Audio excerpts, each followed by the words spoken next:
Welcome to this edition of Collier Focus. On today's show, we'll take a look at the Board of County Commissioners meeting. North Naples Fire Department has granted a county permit to provide advanced life support services. And the board approves a contract to begin dredging Wiggins Pass. I'm Troy Miller. We'll cover these stories and more next on Collier Focus. Stay tuned. Whether reporting on the latest news stories or hot issues, taking a look at county government services, or announcing what's happening around the county, this is Collier Focus, bringing government home. At the recent Board of County Commissioners meeting, the board approved a COPCN application from North Naples Fire District that will allow them to start providing advanced life support services. Before the change, North Naples Fire District paramedics were allowed to perform basic life support services. Advanced life support services, if needed, were administered once Collier County EMS paramedics arrived on scene. Collier County EMS Chief Jeff Page explains how and when the changes will take place. They'll be able to provide that service prior to our arrival under their own medical director, under their own license issued by the state. It'll probably take them maybe a few months to get up and running. We're going to assist them with that, help them where we can.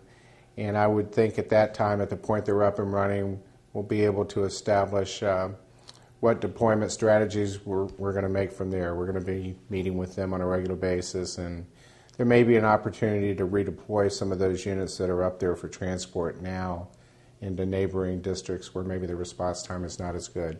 So I think that ultimately it'll work out best for the county. The state must still sign off on the application before the services can begin. The commission voted to postpone a vote on endorsing legislation that, if passed in Tallahassee, would make it possible to create a new fire district. The bill is written and sponsored by the North Naples Fire Control and Rescue District.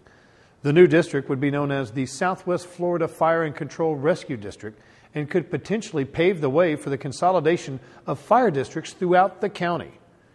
Chairman Fred Coyle urged fellow commissioners to wait until after a meeting with the Blue Ribbon Committee before sending this legislation forward with the board's endorsement. I'm not saying this is a bad bill. I'm saying give us a little time. What is the rush here? You know, give us a little time to find out what the Blue Ribbon Committee is recommending and what structure is likely to come from there, because the chances are, and certainly it should be, that we would go to the state legislature to seek an organizational structure that is agreeable to the fire districts and us, and we could create the kind of relationships we want to have. The board will revisit the issue during the February 8th meeting. The board followed the suggestion from the Coastal Advisory Committee and voted to not move forward with the installation of navigational markers in Clam Bay. The change in position is due to the expiration of a Coast Guard permit, which can only be renewed if a costly environmental study is performed first. This environmental assessment is necessary because the project has been deemed a heightened public concern project. Coastal Zone Management Director Gary McAlpin explains how the county will attempt to move forward with placing the markers in Clam Bay. We've acted in very good faith to deal with these permits, and we just can't get them. So the board is directing us to move forward with the communities, reach agreement, make sure the pass is marked for safety, and come back with a plan to them, and that's what we intend to do. We will keep you posted on the progress of this project. Southwind Construction was awarded a contract to perform maintenance dredging in Wiggins Pass. A shoal has made the pass difficult to navigate at low tide. The work will need to be done in a tight time frame. Where we're taking 50,000 cubic yards of material out of the pass and making it safe for boaters.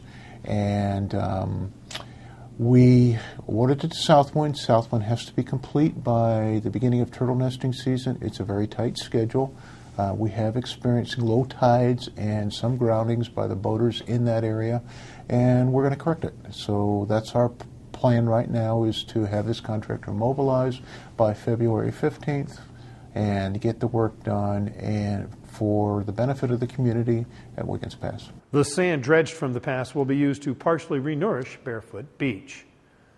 The board agreed with the recommendation of the Conservation Collier Advisory Board to develop a public amenity master plan for all Conservation Collier preserves in order to ensure sufficient management funds are in place and to suspend future land acquisitions.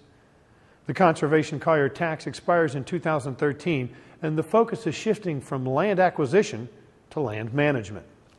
The Conservation Collier program was voted on by the citizens of Collier County in 2002.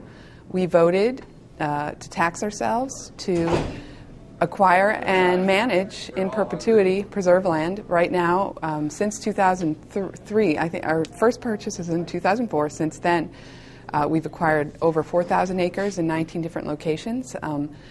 The levy, the ad valorem tax levy that we're collecting expires in 2013. So once that does expire, and possibly sooner if after our master plan shows we need to move the remaining funds over to the management fund, we will not be acquiring any more new land.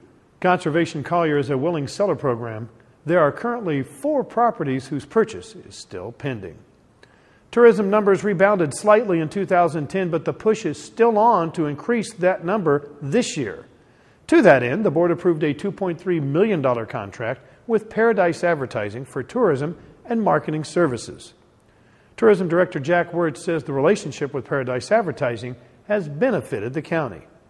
Paradise Advertising and Marketing has really been our partner almost since day one to help us build this brand of the Paradise Coast and then really develop some tremendously hardworking yet award-winning creative that has really brought tremendous results. We have built our awareness of this destination among meeting planners and travelers literally all over the world with this brand.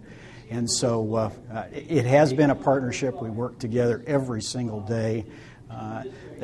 Them having an office right here in Naples really does help because we are in constant contact with their local staff. And so we can get projects going and started immediately, and we just don't miss many opportunities. So it's really a great partnership, and we're really, really happy about the opportunity to continue to work with them. Wirt went on to say that the money will be used immediately to continue advertising efforts in the North and Midwest. The board approved a proclamation declaring February 25th as CAT's 10-year anniversary day.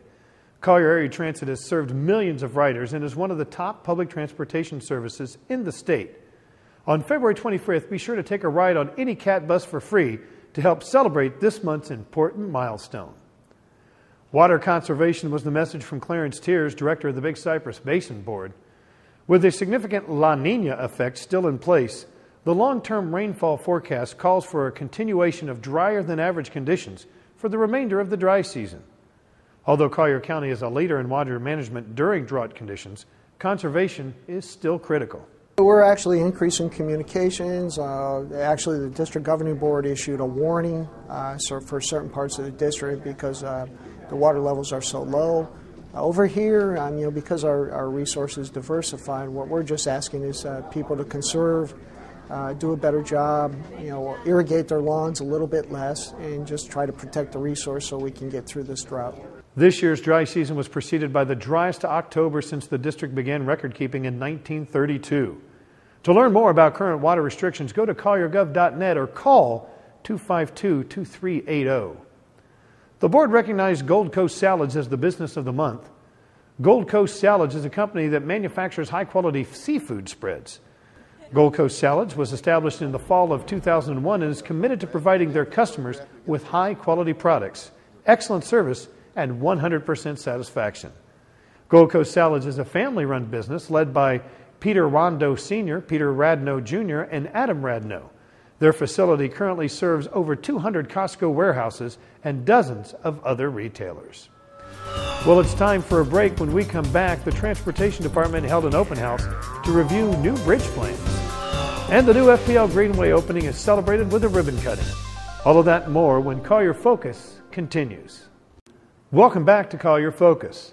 The county held a meeting to review the preliminary design plans for the Growth Management Division's 23rd Street Southwest new bridge construction and roadway improvement project on Thursday, January 27th at Golden Gate Fire Station number 71. County staff was on hand to answer all questions during the open house format. In addition, a bridge replacement is planned for White Boulevard over the main Golden Gate Canal between 25th Street Southwest and 23rd Street Southwest. But first, the bridge to be designed and constructed will be a new bridge to connect 23rd Street Southwest across the Golden Gate main canal. Once the new bridge on 23rd Street is built, it will allow traffic an alternate route, while the bridge on White Boulevard is in the process of reconstruction. The 23rd Street Southwest new bridge project is scheduled to start construction in late 2011 after needed right-of-way permitting and permitting are acquired. Additional public information meetings will be planned as the project moves through design stages. It's officially time to lace up your sneakers and hit the trail. A ribbon-cutting ceremony was held to celebrate the opening of the Rich King Memorial Greenway. The 3-mile asphalt pathway goes from Rattlesnake Hammock Road to Radio Note Road. The BCC voted last summer to name the Greenway in honor of Rich King, the radio personality who was a mainstay in the Collier County community from the early 1990s until his death in 2003. Members of the family of the late Rich King participated in the event. The Greenway provides people of all ages an attractive, safe, accessible, and free area to cycle, walk, jog, or skate. The Greenway was designed by Johnson Engineering Incorporated, and the construction contract was awarded last summer by the BCC to C.W. Roberts Contracting for approximately $590,000. In addition, in December of 2004, the BCC accepted a donation from FPL in the amount of $45,000 to help the development of the Greenway. The U.S. Department of Agriculture has designated 26 counties in Florida, including Collier County, as primary natural disaster areas due to losses caused by frost and freezes that occurred between November 5th and December 17th. All qualified farm operators in the designated areas are eligible for low-interest emergency loans from USDA's Farm Service Agency, FSA, provided eligibility requirements are met. Farmers in eligible counties have 8 months from the date of the declaration to apply for loans to help cover part of their actual losses. FSA will consider each loan application on its own merits, taking into account the extent of losses, security available, and repayment ability. FSA has a variety of programs in addition to the EM loan program to help eligible farmers recover from adversity. Additional information is also available online at disaster.fsa.usda.gov. Now let's take a look at some upcoming Collier County government meetings. The following meetings are all held in the board meeting room on the 3rd floor of the main administration building, 3299 Tamiami Trail East, at the Collier County Government Center unless otherwise indicated. The Collier County Planning Commission will meet on Thursday, February 3rd at 8:30 a.m. On Monday, February 7th at 9 a.m., there will be a Code Enforcement Special Magistrate hearing. And on Tuesday, February 8th at 9 a.m., the Board of County Commissioners will meet in regular session. For more information on Collier County government or to inquire about other meetings that have been scheduled since the taping of this show, contact the Communication and Customer Relations Department at 252-8848 or via email troymiller@colliergov.net. You can also click on our website at colliergov.net for more information.